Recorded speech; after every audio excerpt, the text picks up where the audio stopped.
Last week, I was talking on the phone with my brother, discussing selling points for a book proposal I'm working on.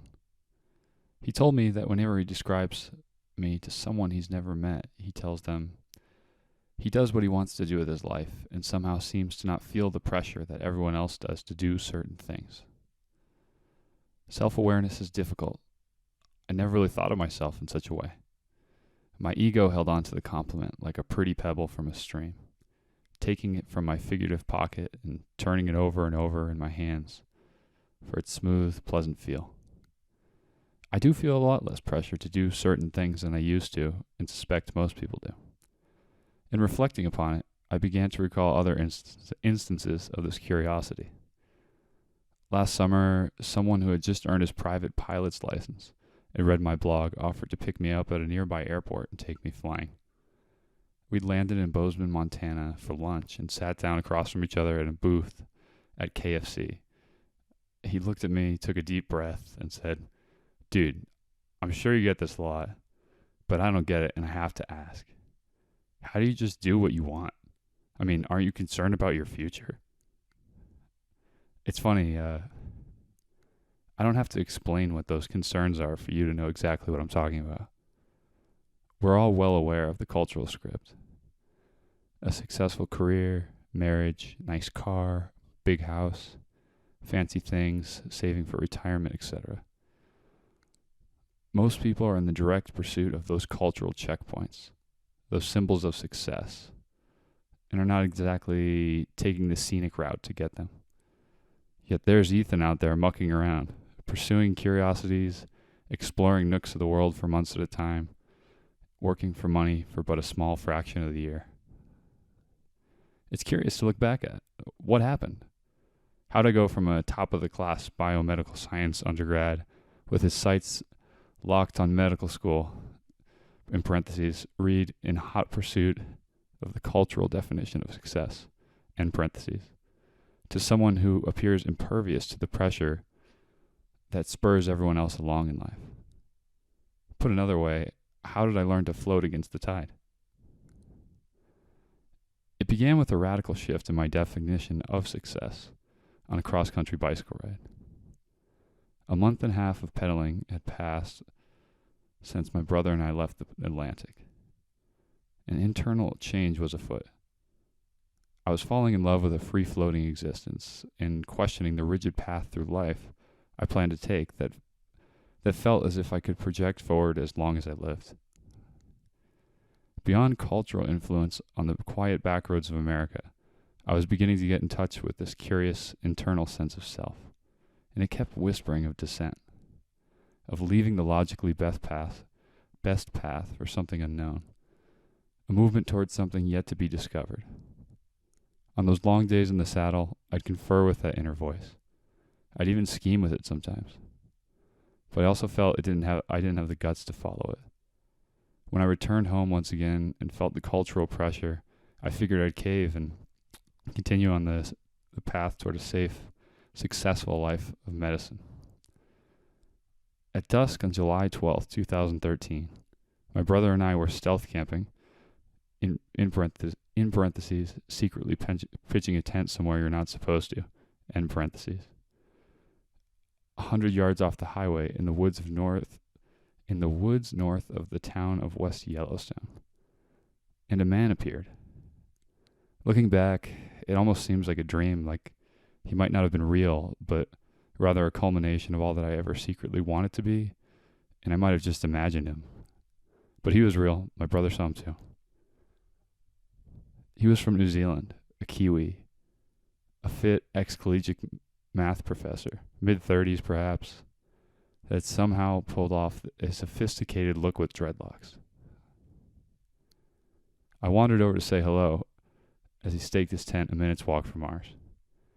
He'd lived in dozens of countries, designed anti-piracy systems for cruise ships around Africa, taught teachers of infrastructure in the rapidly developing cities of India the last 6 years, and was on a 2-year walkabout before heading up to Canada to be a bartender in the polar north for a while. He just spent the last 2 weeks wandering on Yellowstone, on foot, with a backpack, no permits, no pass, nothing. He'd been hitching rides and camping out in the spacious backcountry. He was living the life I dreamed to live, but felt was impossibly unrealistic. After a while, he deliberately turned the conversation toward me. What was I doing out here riding a bicycle across the United States? Why? What did I plan to do with my life? I told him all about a ride, the sense of adventure and freedom and all that wonderful jazz. And then that I planned to go to medical school.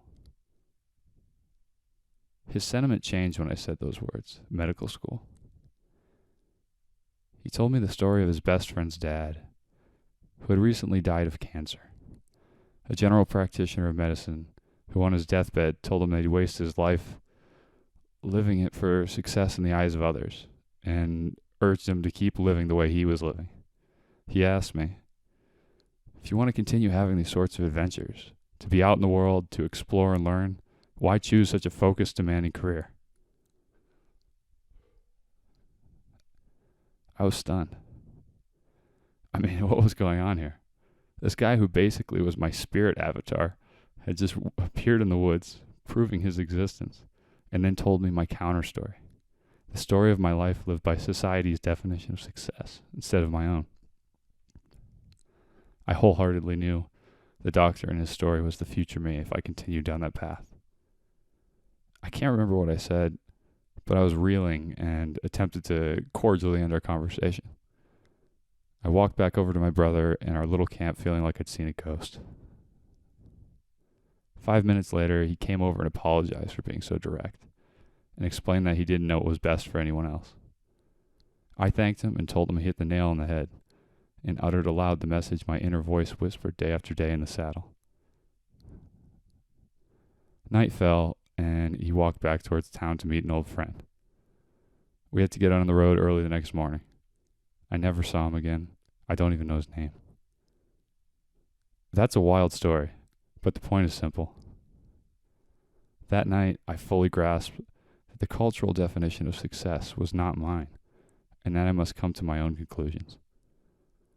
That what seems right for me is more important than what I have been told is right. That night, a Kiwi in the woods north of West Yellowstone gave me the gift of gifts, personal sovereignty. I still have a great sense for cultural pressures and, just like everyone else, feel the fear that guides, but I simply no longer believe it will take me where I want to go. And that's probably half of it. I think another big part of my seeming ability to float against the tide is the fact that I'm very aware of the temporary nature of life. That everything we see and do and create and achieve and share are but sandcastles on the beach of time. Many people find the transitory nature of life scary and saddening and try to live as far away from that truth as possible. But thanks to nearly dying from a mosquito bite-induced stroke at 16, I've had the opportunity to grapple with mortality a whole lot. I discovered the paradoxically powerful effect of death on life. It also turns out I'm not the first person to think that remembering you're going to die is a good idea. From Christians to Buddhists to Stoics, so many people who've come and passed actively contemplated mortality. Today, I carry a coin around in my pocket with a skull and the Latin phrase for remember death engraved upon it to constantly stoke my awareness that all this is, in fact, temporary. I'll send you one if you're interested.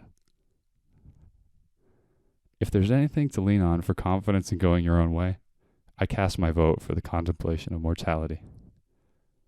Temporariness and the mystery of the miracle that all this is somehow happening also makes finding wonder and awe in every aspect of existence very possible.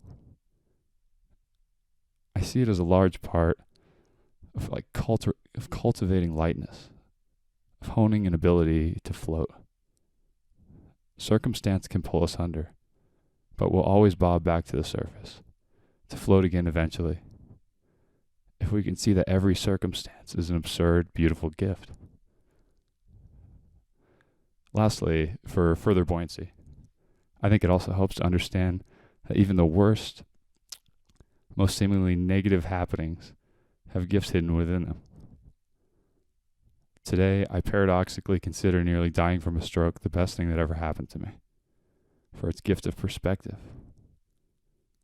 Having my heart curb stomped by the abrupt end of a relationship and swimming in the darkness of its wake illustrated the value that can be built between two beings, and that in time we will come back to the surface and see all the light of the world again, as long as we're willing to look for it. When you begin to see that all negatives come with positives, and that all positives come with negatives, you begin to worry less about what's going to happen in the future, and can begin to cultivate a greater focus on and enjoyment of the present. Many of these perspectives were incited and refined within me through books. From conferring with minds much greater than mine.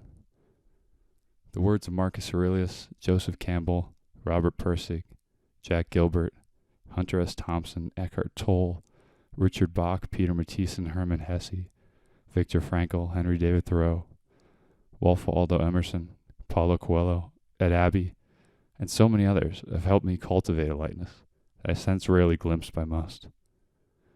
However, words are only words. They are not the real thing, just a description of it. True, deep-seated understanding comes from experience. Only through the act of living will we internalize and truly integrate something into our own lives. And that is probably why I feel so comfortable with the exposure of exploration. Why I seem to float against the tide. And why I don't succumb to this fear of not getting one's life together, secure, tied off, and tied down as fast as possible. Because in exposure, in pain and unknown, one learns. And if one is learning the truth, one is only becoming lighter, more spiritually buoyant. True security is not achieved by building walls and safeguards, but by tearing them down and cultivating a calm, comfortable contentment and swimming amongst the ebb and flow of the world.